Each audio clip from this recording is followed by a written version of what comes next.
Secretos de la Segunda Guerra Mundial.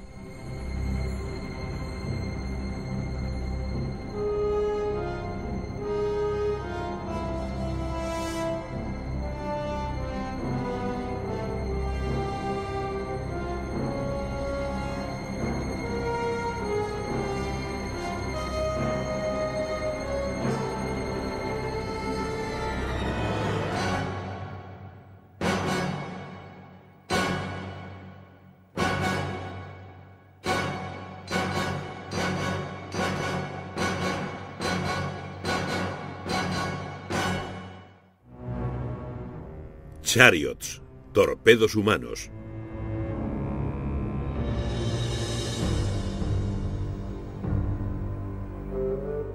La noche del 18 de diciembre de 1941, 3 torpedos humanos de la Armada italiana penetraron en el puerto de Alejandría, cuartel general de la flota del Mediterráneo de la Royal Navy. Su misión secreta era atacar a los buques de guerra británicos Queen Elizabeth y Valiant.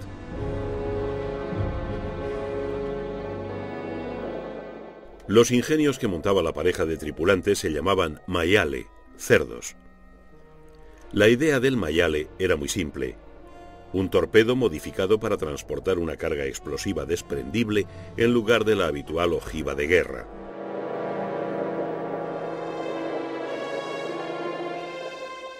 El maiale parecía un arma muy frágil comparada con los buques de guerra británicos anclados en el puerto de Alejandría. El Queen Elizabeth montaba 8 cañones de 15 pulgadas y llevaba una tripulación de 1.200 hombres. Pero la carga transportada por un solo maiale podía abrir un enorme boquete en su casco y mandarlo al fondo del puerto. El Queen Elizabeth estuvo fuera de combate 18 meses. La guerra bajo el agua tenía una larga historia. En la Guerra de la Independencia Americana, el Turtle, de forma de huevo y propulsado a mano, diseñado por David Bushnell, tuvo una vida operativa corta pero triunfante. Armado con una carga explosiva atada a un palo, atacó al barco británico Eagle en septiembre de 1776. Casi 100 años después, en la Guerra Civil Americana, el Hunley confederado explotó al hundir al federal Housatonic. Casi contemporáneo fue el primer submarino alemán, el Diving Firebrand. Se hundió cerca de Kiel. El Peacemaker americano de 1887, tripulado por un solo hombre, era un poco más grande que el revólver Colt del mismo nombre, pero ligeramente menos eficaz. Una vez más, el método de ataque era adherir una carga al casco de un barco de guerra. El gran paso adelante del submarino se dio en el cambio de siglo, con el desarrollo simultáneo del motor de petróleo y la batería de almacenamiento eléctrico. El pionero de una nueva raza de submarinos fue John P. Holland, un inmigrante irlandés en América.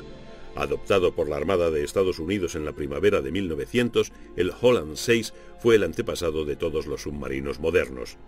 A una marcha de 7 nudos, tenía un alcance bajo el agua de 7 millas.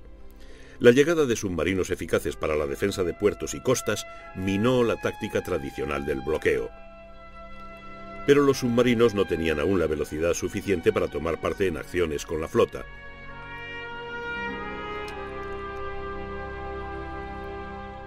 Al estallar la Primera Guerra Mundial en agosto de 1914, la flota de submarinos de la Armada Británica contaba con 38 naves y la alemana con 70.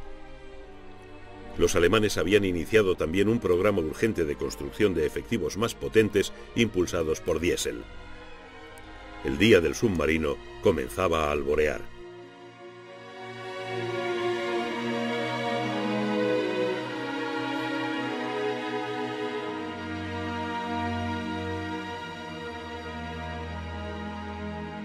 En octubre de 1914, los submarinos alemanes, los U-Boats, comenzaron la guerra contra la marina mercante.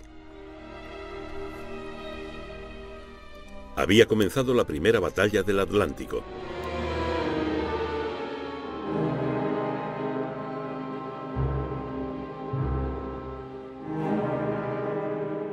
En 1916, el alto mando alemán estaba convencido de que una política de guerra submarina ilimitada pondría de rodillas a los británicos. No fue hasta el otoño de 1917 cuando el nuevo sistema de convoyes fuertemente protegidos redujo la amenaza de los submarinos. La batalla del Atlántico se libraba en mar abierto. Pero en 1915 los italianos elaboraron un plan para atacar a la flota austrohúngara en Pola, en el extremo norte del Adriático. Los austrohúngaros se consideraban a salvo detrás de sus defensas portuarias.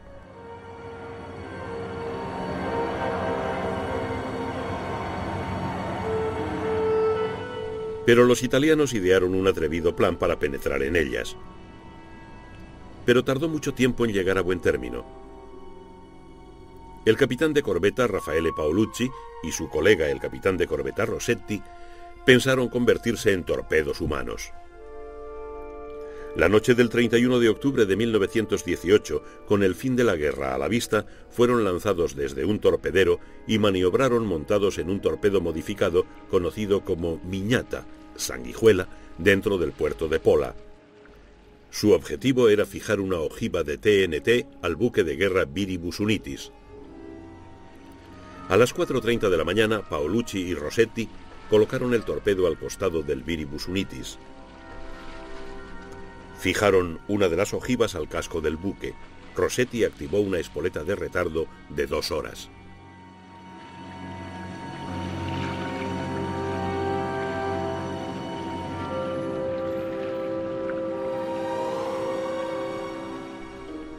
Después intentaron volver al Miñata, pero fueron descubiertos, apresados y llevados a bordo de su objetivo. A las 6:20 de la mañana la carga explotó, provocando en el buque una escora de 20 grados. 15 minutos después, el Viribus-Unitis se dio la vuelta y se hundió. Un torpedero italiano había llevado a Paolucci y Rossetti hasta su objetivo. Estas pequeñas embarcaciones resultaban mortíferas en manos de comandantes hábiles. El 10 de junio, un torpedero de la Armada italiana hundió el acorazado austrohúngaro Svendis Van.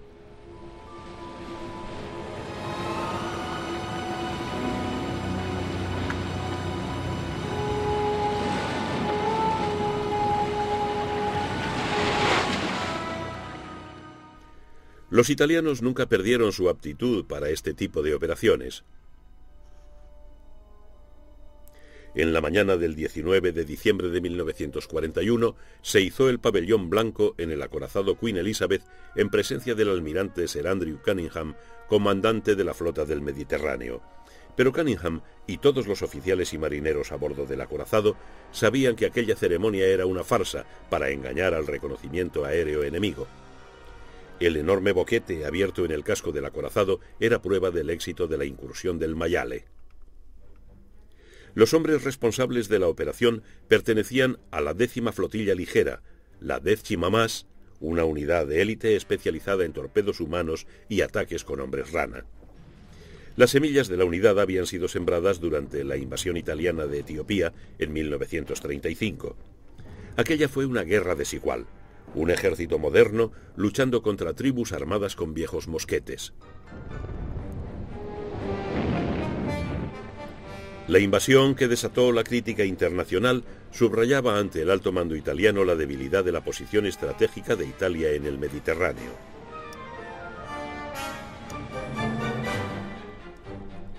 La Armada italiana, con base en Tarento, tenía cerrado el paso por la Armada británica en Gibraltar, Malta y Alejandría, y por la francesa con base en Tolón.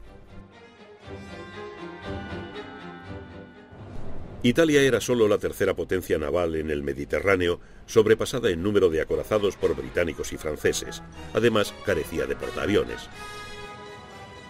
Mussolini podría impresionar a su aliado Adolf Hitler con una demostración de fuerza, pero el dictador italiano temía que si estallaba la guerra se vería obligado a luchar desde una posición de debilidad. Pero cuando la guerra llegó, los británicos se vieron obligados a desplegar importantes unidades navales fuera del Mediterráneo. Un resquicio de oportunidad se abrió para la Armada italiana con esta inesperada ventaja. Pero ese resquicio se cerró en noviembre del 40, cuando se produjo un ataque aéreo sobre Tarento desde portaaviones británicos que hundió un acorazado italiano y dañó gravemente a otros dos. ¿Cómo podían los italianos inclinar la balanza en su favor? Una respuesta posible era la ofensiva naval de bajo coste planeada por Decima Mas. Los Mayale eran creación de los tenientes Tasso Tesei y Helios Toschi. Inspirados en la incursión de la Miñata en 1918, pensaron atacar a los buques de guerra enemigos no en mar abierto, sino en sus bien protegidos puertos. Empleando nuevos equipos de respiración, Toschi y Tesei diseñaron un torpedo humano que pudiera navegar bajo la superficie. Los primeros ejemplares fueron armados con ojivas de 220 kilos. Los operadores montaban a horcajadas sobre el torpedo con la bomba de lastre y el tanque de inmersión entre ellos. Detrás iban el motor eléctrico y sus herramientas. La versión experimental, que no se presentó al alto mando naval, era poco más que un viejo torpedo propulsado por un motor de ascensor. El aparato tenía un radio operativo de 15 millas a 2 nudos o de 4 millas a 4 nudos y medio. En el agua era muy difícil de manejar. Tenía la manía de hundirse como una piedra. Mantenerlo en un rumbo recto resultaba casi imposible. Tesei llamó Mayale, cerdo, al recalcitrante sumergible tras haberse visto obligado a dejar que un prototipo se fuera al fondo. La ojiva, que en versiones posteriores fue de 300 kilos o 2 cargas de 150 kilos, se mantenía en posición mediante una abrazadera metálica. El piloto del Mayale controlaba su errática marcha con una palanca de mando que controlaba los 2 hidroplanos y el timón de popa.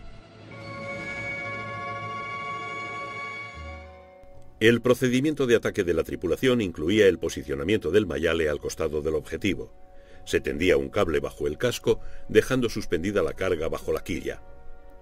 Cuando todo estaba asegurado y se había activado una espoleta de retardo, el Mayale se retiraba. La explosión de la carga podía retardarse hasta 2 horas y media.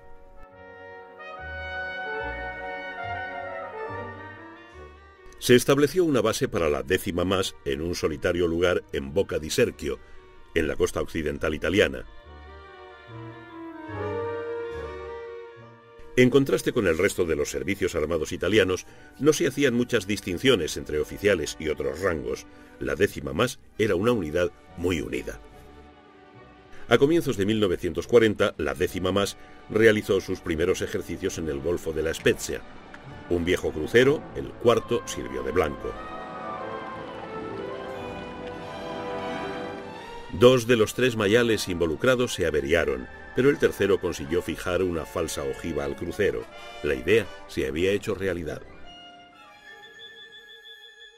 El sistema original de lanzamiento del Mayale consistía en submarinos equipados con contenedores cerrados a presión, desde los que el Mayale podía salir estando sumergidos.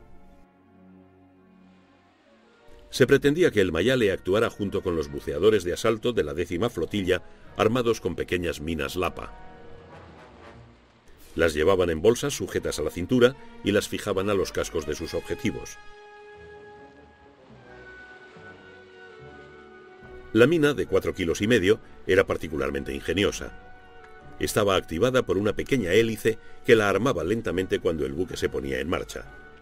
De esta forma se producía la confusión cuando el barco explotaba de repente en mar abierto.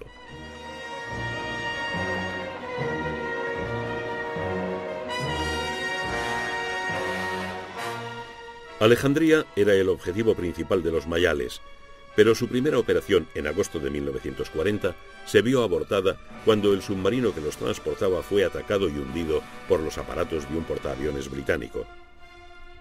Los Mayales fueron recuperados y volvieron a Italia, donde la Decima Mas, sin desanimarse por el desastre, decidió volver a intentarlo. Por segunda vez, en septiembre, el submarino de transporte fue hundido por un Sunderland de la RAF.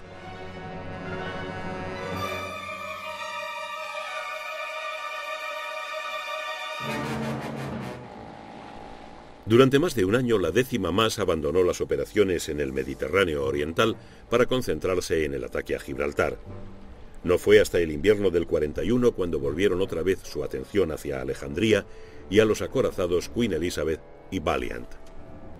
Esta vez, 3 mayales, lanzados desde el submarino Shire, llevaron a cabo una operación casi de libro, entrando en el puerto de Alejandría cuando la barrera flotante se abrió para dejar paso a una escuadra de cruceros británicos. La carga que colocaron bajo el Queen Elizabeth lanzó al almirante Cunningham por los aires. También el Valiant resultó gravemente dañado, con un gran boquete en el costado de babor. El tercer objetivo de los mayales, el buque cisterna Sagona, se abrió también como una lata de sardinas. Las 3 tripulaciones de los mayales fueron hechas prisioneras. Solo 2 semanas antes del ataque a Alejandría, el acorazado británico Barham había sido hundido por un submarino alemán en la costa de África del Norte. Por el momento, no había barcos británicos importantes en el Mediterráneo. Fue el logro de un solo submarino alemán y los pececillos del 10º más. Pero la flota italiana de superficie no supo aprovechar esta ventaja. Las operaciones Mayale nunca se situaron en el contexto más amplio de la estrategia italiana en el Mediterráneo, y al alto mando de la Armada italiana le faltó coraje para explotar la situación. El segundo objetivo en importancia de los mayales en el Mediterráneo era Gibraltar. La fortaleza y la base naval ofrecían un magnífico puerto para los convoyes, por el que pasaron muchos barcos en ruta hacia Malta y Alejandría. Durante 3 años, los mayales llevaron una campaña sin tregua contra los barcos de Gibraltar. Su arma secreta era un buque cisterna abandonado, el Olterra, amarrado en el puerto amigo español de Algeciras. El Olterra fue transformado para lanzar los mayales a través de una escotilla submarina.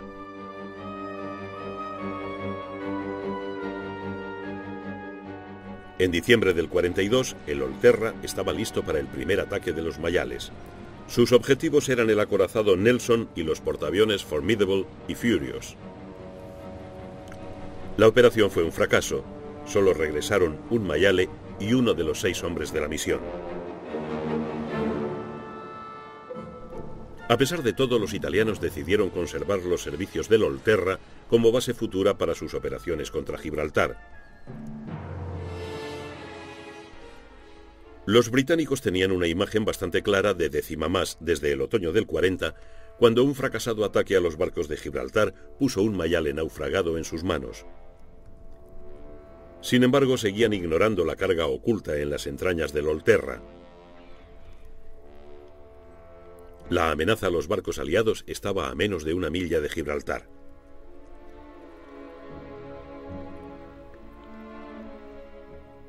Abajo estaban los mayales, transportados pieza a pieza desde Italia en secreto y montados de nuevo en el Olterra. La amenaza era muy real. El 8 de mayo del 43, el Olterra lanzó y volvió a acoger 3 mayales que hundieron 3 barcos mercantes en el puerto de Gibraltar. En Gibraltar, las operaciones de la 10ª más eran contrarrestadas por los buceadores del grupo de trabajo submarino del comandante Crabb.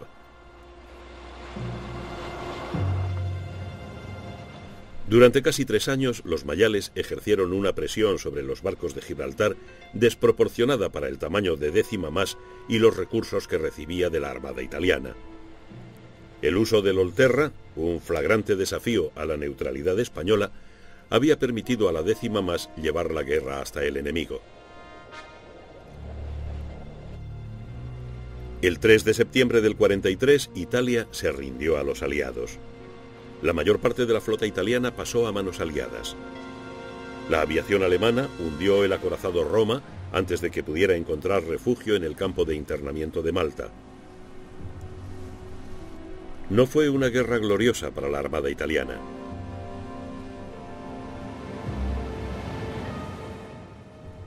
Pero aquello no fue el fin de la historia de la 10ª más.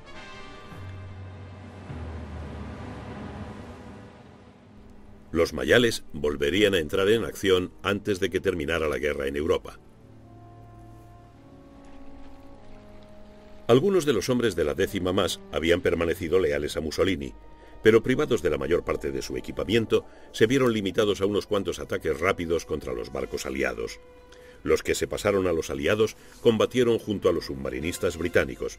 Los británicos reconocieron que los antiguos miembros de la 10ª más, rebautizada ahora como María Salto, poseían grandes conocimientos y experiencia en la lucha bajo el agua.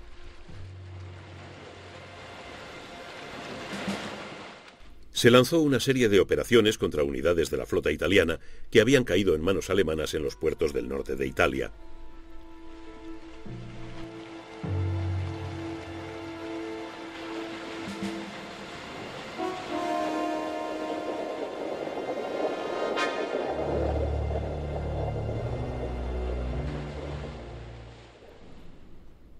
Mientras la 10ª más estuvo activa, ningún barco podía considerarse a salvo en el puerto.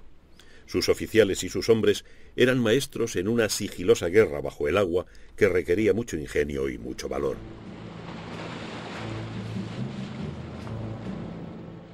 En la cima de su éxito, con la inutilización del Queen Elizabeth y del Valiant, habían inclinado la balanza naval a favor del Eje. Pero su tragedia, y la gran fortuna para los aliados, era la incapacidad de la flota italiana de superficie para explotar la ventaja que tan valerosamente le daban los hombres de los mayales.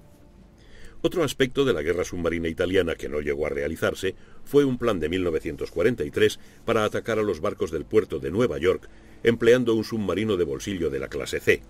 Pero se abandonó la idea cuando el submarino transportador, el Leonardo da Vinci, fue atacado con cargas de profundidad y se hundió. En los años que siguieron a la Primera Guerra Mundial, la Armada japonesa se mostró tan entusiasta de los submarinos de bolsillo como los italianos. En 1922, tras la Conferencia de Desarme de Washington, los japoneses habían aceptado mantener una armada más pequeña que la de Gran Bretaña o Estados Unidos. Pero tomaron medidas para equilibrar la balanza, entre ellas el desarrollo de una fuerza aeronaval con base en una poderosa flota de portaaviones. Los submarinos también formaban parte de los planes japoneses de expansión naval. Japón pensaba utilizarlos en acciones de la flota en batallas en superficie más que contra barcos mercantes. Además de los submarinos oceánicos, los japoneses decidieron desarrollar pequeños submarinos de bolsillo.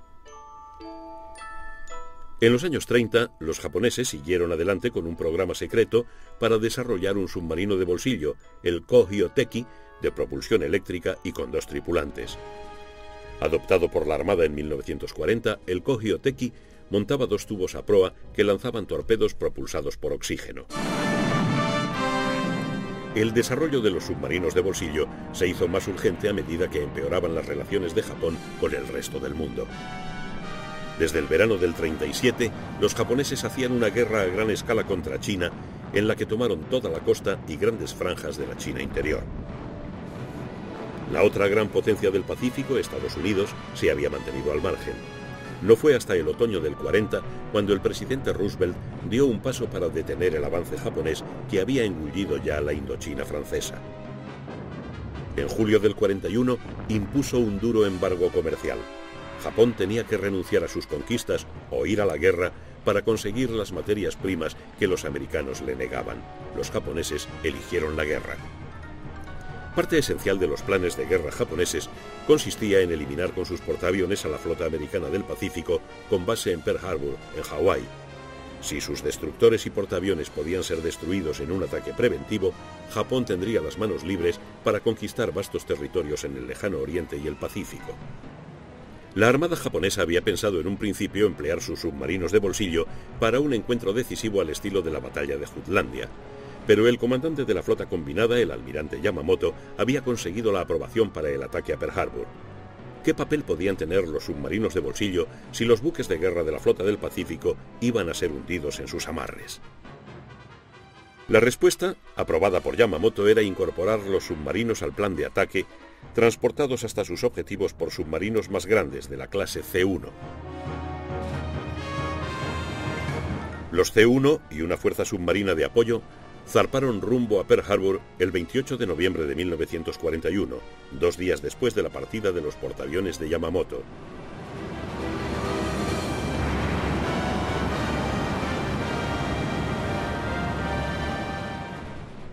Oculta tras un gran frente meteorológico, la fuerza de ataque japonesa se aproximaba a Pearl Harbor.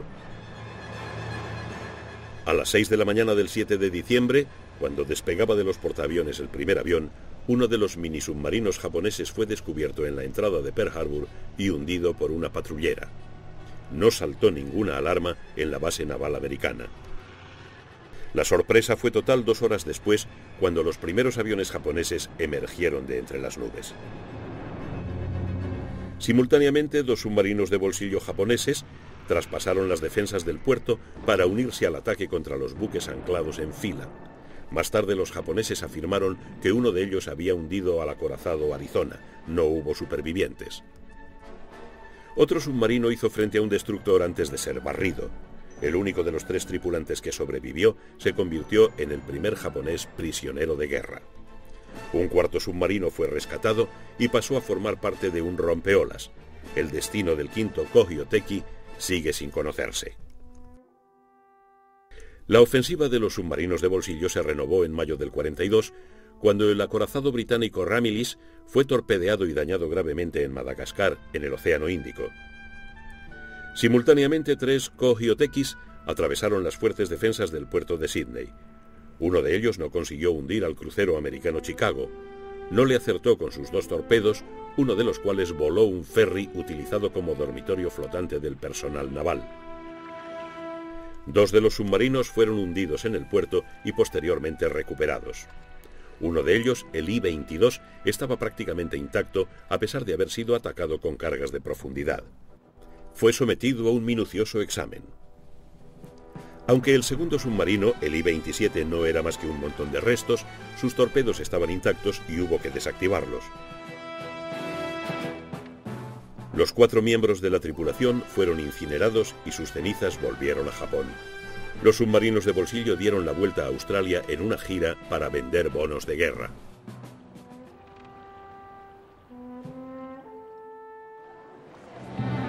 A diferencia de los italianos, los británicos habían ido despacio en el tema de los torpedos humanos y los submarinos enanos, pero como respuesta a los éxitos de Décima Más, comenzaron a interesarse por esta forma encubierta de guerra. La Royal Navy inició una serie de experimentos utilizando un buque cisterna hundido y unos voluntarios que llevaban equipos de escape de submarinos. La Armada desarrolló su propia versión del Mayale, el torpedo humano Chariot, con 2 tripulantes. El burdo traje de goma de una pieza que llevaba la tripulación de los Chariot recibió el mote de la muerte pegajosa. Los Chariot fueron desarrollados en Loch Cairnbone, en Escocia. Servir en una unidad especial tenía mucho gancho, pero operar un Chariot era una forma de tortura. Un miembro de la tripulación recuerda las molestias. Con la nariz pinzada durante horas, hecho polvo por la inmersión del día anterior, con las encías hinchadas y cortadas por la presión constante de la boquilla y con las manos heladas hasta la insensibilidad, destrozado después de un día de buceo, cuando las manos se descongelaban, se tenía la sensación de que se había desencadenado el infierno en la circulación de la sangre.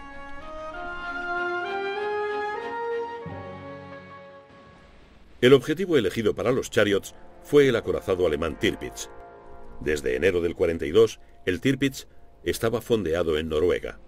Aunque la Reina del Norte, como se lo apodaba, pasaba la mayor parte del tiempo merodeando al norte del Círculo Polar Ártico, en Kafjord o en Altafjord, representaba una amenaza constante para los convoyes del Ártico que llevaban municiones y materias primas a Rusia.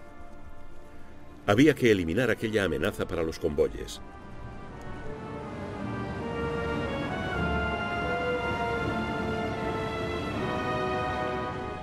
Una embarcación resultaría demasiado obvia, de modo que se trazó un plan para utilizar un pesquero noruego, el Arthur, para transportar 2 Chariots lo más cerca posible del Tirpitz. Después del ataque, las tripulaciones debían dirigirse a la neutral Suecia. En la aproximación final al fondeadero del Tirpitz, los Chariots se separaron del casco del pesquero. A solo 10 millas de su objetivo, ambos Chariots resultaron muy dañados por una mar gruesa y se abortó el ataque contra el acorazado.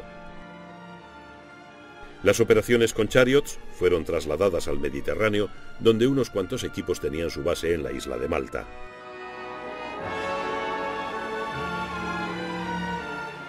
Su objetivo, de nombre en código Principal, eran los barcos del eje concentrados en los puertos de Palermo, Cagliari y Maddalena. También participaron Chariots en el reconocimiento que precedió a la invasión de Sicilia en julio del 43.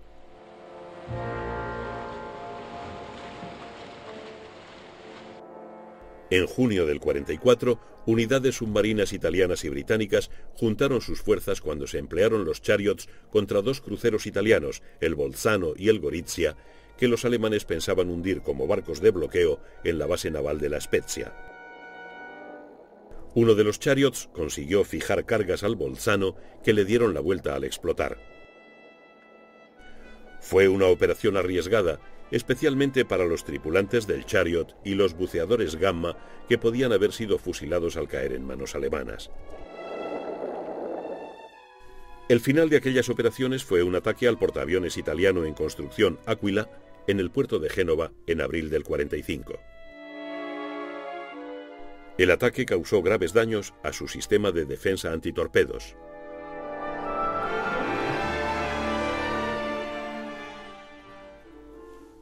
Una de las más excéntricas armas de la guerra bajo el agua fue el submarino británico Wellman, de un solo tripulante. Su origen se apoya en una idea desarrollada por una filial del Special Operation Executive, o SOE. El Wellman no llevaba periscopio. No es extraño que fuera utilizado operativamente una sola vez en el fracasado ataque a Bergen, en Noruega.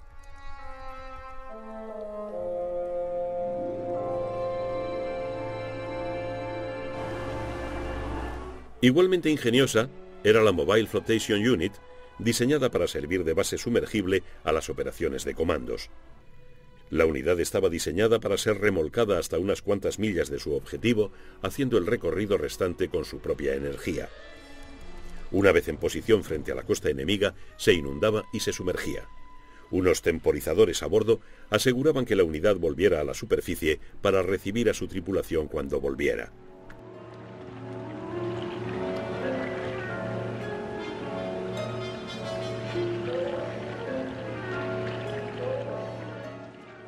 Una vez en tierra, los comandos marchaban a sus asuntos. Luego regresaban a la unidad de flotación que había vuelto a la superficie.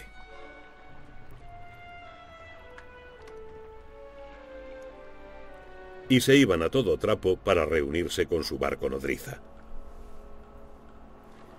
Otra arma improbable para los comandos era la canoa sumergible.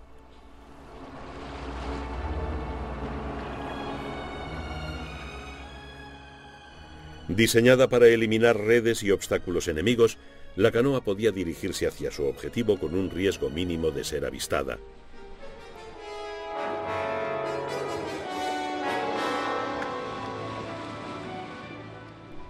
Luego se sumergía para el último tramo de su misión.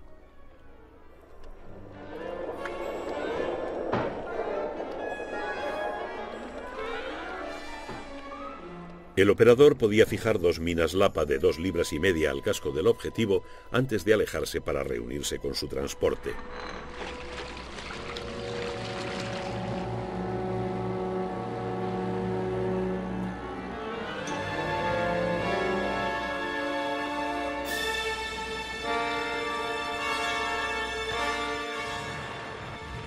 Misión cumplida. Por ingeniosa que fuera, la canoa sumergible no representaba ningún peligro para el Tirpitz, que seguía amenazando a los convoyes árticos. Pero en enero del 43, la Royal Navy recibió una nueva arma, el X-Craft, de 4 tripulantes, diseñado para enfrentarse al acorazado alemán. El X-Craft medía 15 metros de proa a popa. Su objetivo principal era el ataque a barcos enemigos en puertos protegidos, fijando a su casco cargas de 2 toneladas de potente explosivo con espoleta de retardo. Los 6 primeros X-Crafts se pusieron a punto mientras el almirantazgo esperaba que volvieran las largas noches septentrionales que los ocultaran a las defensas costeras alemanas. En la primera fase de su misión, los X-Crafts serían remolcados por submarinos convencionales que viajarían en superficie, mientras que los submarinos de bolsillo permanecían sumergidos a 15 metros de profundidad. El 11 de septiembre de 1943, los 6 barcos nodriza y los X-Crafts zarparon de Loch Kairmon. Al norte de las islas Shetland se abrieron en abanico con sus barcos nodriza a 2 días de la costa noruega. Pero con el fuerte mar el cable de arrastre del X-9 se rompió y no volvió a verse. El X-8 acabaría hundiéndose, lo mismo que el X-10. Solo quedaban el X-5, 6 y 7 para atacar al Tirpitz. El día 20, las tripulaciones operativas se introdujeron en los X-Crafts y se abrieron camino a través de los campos de minas de la costa. Se tardaron 2 días más de navegación y ocultamiento en el fondo antes de que los diminutos X-Crafts alcanzaran su gigantesco objetivo. Justo antes del ataque, las embarcaciones recibieron una previsión meteorológica. El cielo estaría cubierto y soplaría un fuerte viento que borraría la estela de sus periscopios. En las primeras horas de la mañana del día 22, tras haberse ocultado en el fondo del fiordo durante las horas de luz del 21, los X-Crafts se sumergieron y pusieron rumbo al Tirpitz. El acorazado estaba protegido por redes antisubmarino que hoy yacen medio oxidadas en grandes montones en las orillas del fiordo. El comandante del X-6, el teniente Donald Cameron, se deslizó por un hueco en las redes abierto para dejar paso a un barco portuario. El X-6 chocó contra una roca cerca de la orilla, emergió y volvió a hundirse para colocarse al costado del Tirpitz mientras recibía fuego del enemigo. Cameron se sumergió, fijó sus cargas y luego emergió para ser hecho prisionero junto con su tripulación. El Tirpitz ya tenía adheridas las cargas. Mientras tanto, el X-7, mandado por el teniente Godfrey Place, había llegado también al Tirpitz tras haber pasado 1 hora atrapado en las redes antisubmarino. Place emergió junto al Tirpitz y volvió a sumergirse para colocar sus cargas. Al escapar, el X-7 volvió a quedar atrapado en las redes, pero pudo liberarse antes de que estallaran las cargas. El X-7 fue alcanzado por los disparos de las armas antiaéreas y se hundió, llevándose con él a 2 miembros de la tripulación. El Tirpitz quedó fuera de combate durante 6 meses. Sigue sin saberse qué le ocurrió al tercer X-Craft. El fumador de pipa, teniente Donald Cameron del X-6, y Godfrey Place, uno de los 2 supervivientes del X-7, se ganaron la Cruz Victoria por su participación en la acción. A cambio de 9 hombres muertos y 6 capturados, el Tirpitz había sido humillado y la moral de su tripulación y la de toda la armada alemana había sufrido un duro golpe. Los X-Crafts también actuaron en el Extremo Oriente, donde el marinero de primera, Magenis, y el teniente Ian Fraser se ganaron la Cruz Victoria por su participación en el hundimiento del crucero japonés Takao en el puerto de Singapur en julio del 45. De hecho, los japoneses habían retirado del servicio al Takao antes del ataque. Se asentó en el fondo de aguas someras y al final de la guerra fue inspeccionado por el teniente Fraser. En el teatro europeo, los X-Crafts participaron en arriesgadas operaciones para la preparación del día D.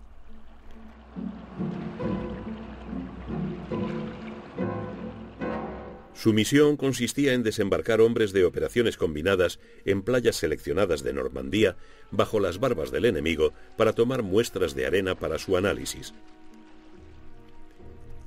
De estos y de otros muchos factores dependía la elección de las playas para la invasión de Normandía. Los hombres que actuaban en estas misiones llevaban píldoras suicidas con la orden de tomárselas si caían en manos enemigas. Afortunadamente para aquellos valientes, ninguno tuvo que hacerlo.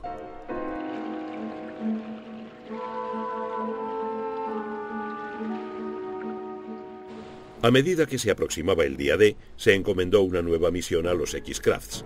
El 4 de junio, 2 de ellos tomaron posiciones frente a la costa de Normandía. Su misión consistía en servir como faros móviles para la enorme flota aliada de invasión cuando se acercara a las playas Juno y Sword. Cuando la invasión se pospuso durante 24 horas, sus tripulaciones tuvieron que pasar un día muy incómodo, sumergidos, antes de poder llevar a cabo con éxito su misión.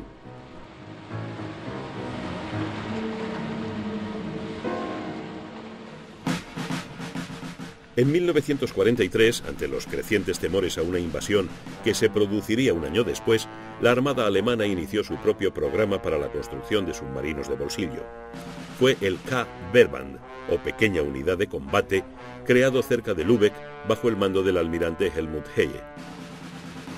El K-Verband desarrolló torpedos humanos y submarinos de bolsillo. El Neger era una caja de torpedo en la que una cabina con controles recubierta por una cúpula de plexiglas sustituía a la ojiva explosiva. Debajo iba fijado un torpedo de verdad.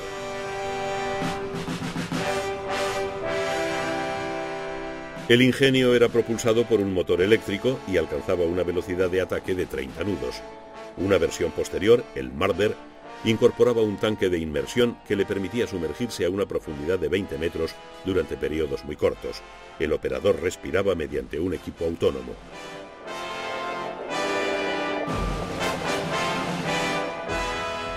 Con todo eso, el viaje del operador resultaba bastante agitado.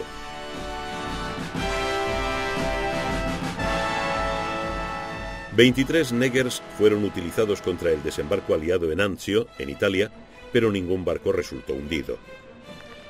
Sucesor del Negger fue otro torpedo humano, el Molch o Salamandra, una embarcación con forma de babosa que llevaba torpedos en ambos costados.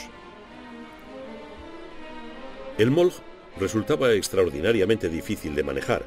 Se mostraba reacio a sumergirse, lo que quiere decir que la mayor parte de sus operaciones se llevaban a cabo con el Molch inundado.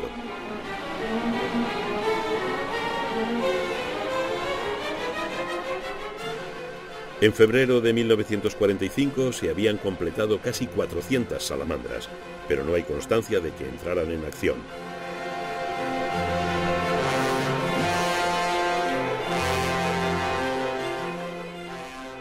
El diseño del submarino monotripulado Beaver le debía algo a un Wellman que había sido capturado por los alemanes en la incursión de Bergen a finales del 43. El Beaver llevaba un motor de petróleo, lo que quiere decir que el operador solo podía navegar 45 minutos con la escotilla cerrada antes de correr el riesgo de morir asfixiado por el escape de monóxido de carbono. Muchos murieron de esa forma.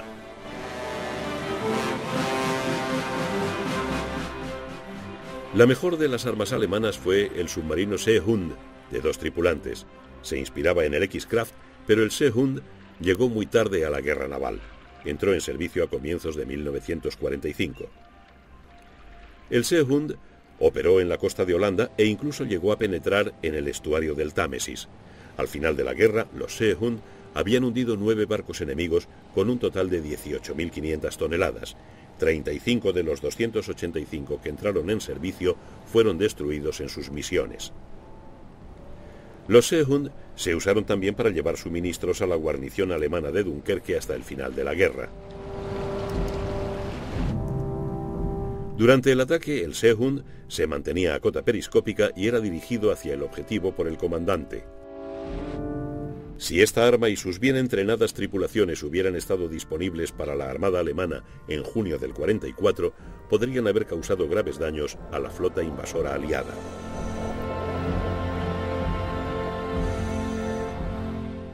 Los submarinos K. Verband y los torpedos humanos lanzados contra los barcos aliados sufrieron terribles pérdidas. Un centenar de Marders, la mayoría de ellos manejados por adolescentes de los batallones de castigo, se perdieron. Afirmaban haber hundido un destructor, varios minadores y un pequeño número de lanchas de desembarco. Pero estas operaciones desesperadas fueron poco más que misiones suicidas. En el Pacífico, a medida que el gigante anfibio aliado se abría camino, los Kogyo-Tekis pasaron a desempeñar un papel defensivo. No había escasez de objetivos para los hombres de la tercera flotilla especial de ataque japonesa, que comenzó a operar en noviembre de 1942 en las Islas Salomón. A medida que la marea de la guerra se volvía inexorablemente contra Japón, los submarinos enanos encontraron su puesto en la defensa de los puertos, pero sus inexpertas tripulaciones tuvieron poco éxito. En otoño de 1944 se presentó al alto mando naval japonés el modelo de una nueva clase de operaciones contra las poderosas fuerzas operativas americanas. Eran las unidades de fuerzas aéreas suicidas japonesas, los kamikazes. Eran pilotos superficialmente entrenados y por tanto prescindibles que lanzaban sus aparatos directamente contra los buques de guerra americanos.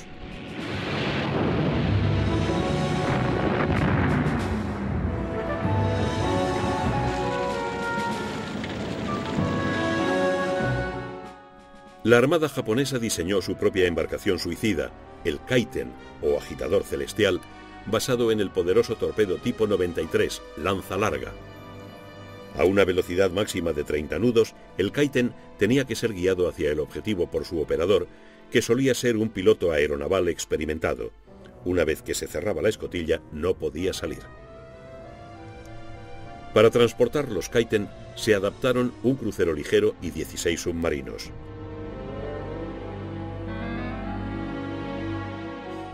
A la petición de voluntarios respondieron más de 1000 soldados y oficiales, pero no todos ellos conocían el destino que les esperaba. Los voluntarios padecían un agotador programa de entrenamiento en una isla cercana a la ciudad de Hiroshima. Solo los más capaces fueron seleccionados para una misión. La primera tanda de pilotos suicidas fue seleccionada en noviembre del 44, cuando se disputaba la batalla de Filipinas.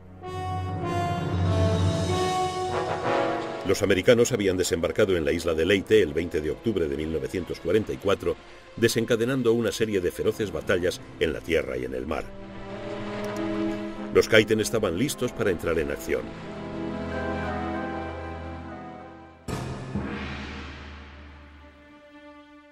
Las primeras operaciones de los Kaiten iban dirigidas contra los buques enemigos fondeados en el atolón de Ulithi y las islas Palau. Los 3 submarinos que los transportaban llevaban también una carga completa de torpedos para realizar ataques más convencionales contra barcos americanos una vez que se desprendieran de los Kaitens. Fue un éxito. En Ulithi, uno de los Kaitens hundió un petrolero, el Mississauga.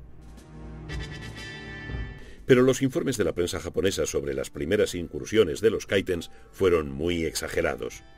Dijeron que habían hundido acorazados y portaaviones, cuando la realidad era que las unidades Kaiten y los submarinos que los transportaban habían sufrido enormes pérdidas. Cuando la Infantería de Marina de Estados Unidos desembarcó en las playas de Iwo Jima, el 19 de febrero del 45, el alto mando naval japonés había llegado a la conclusión de que los ataques de los Kaitens a fondeaderos bien defendidos no eran más que una invitación a la destrucción de los submarinos nodriza.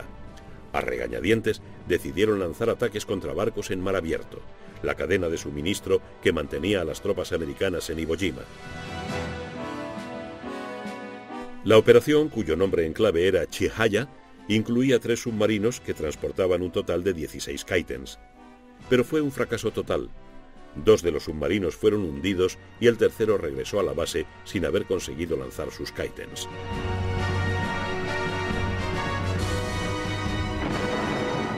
La isla japonesa de Okinawa era el siguiente objetivo importante de los americanos. Contra toda evidencia, la armada japonesa estaba convencida de que sus Kaitens estaban causando graves pérdidas en la enorme flota americana. Pero aunque cada Kaiten se hubiera llevado un barco consigo, como los japoneses intentaban hacer creer por todos los medios, habría tenido poco o nulo impacto sobre la maquinaria bélica que inexorablemente se cerraba sobre Japón. En alta mar, más allá del horizonte de Okinawa, las patrullas aéreas americanas y los grupos de superficie eliminaban a los submarinos nodriza con una inflexible eficacia. Ni uno solo de los submarinos que transportaban a los Kaitens contra los barcos americanos pudo siquiera acercarse a su objetivo. Pero las unidades Kaiten seguían luchando.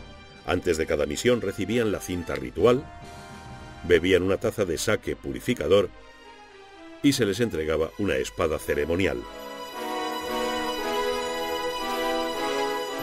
La última gran operación de los Kaitens comenzó el 14 de julio de 1945. 6 submarinos y 33 Kaitens recibieron la orden de atacar a los convoyes que se dirigían a Okinawa.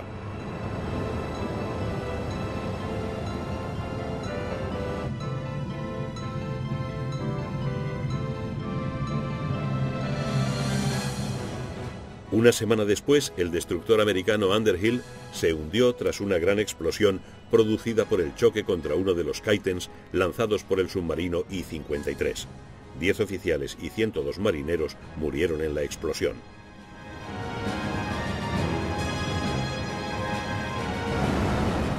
La última víctima de los Kaitens, un transporte de desembarco, fue hundido el 15 de agosto de 1945, el mismo día de la rendición de Japón.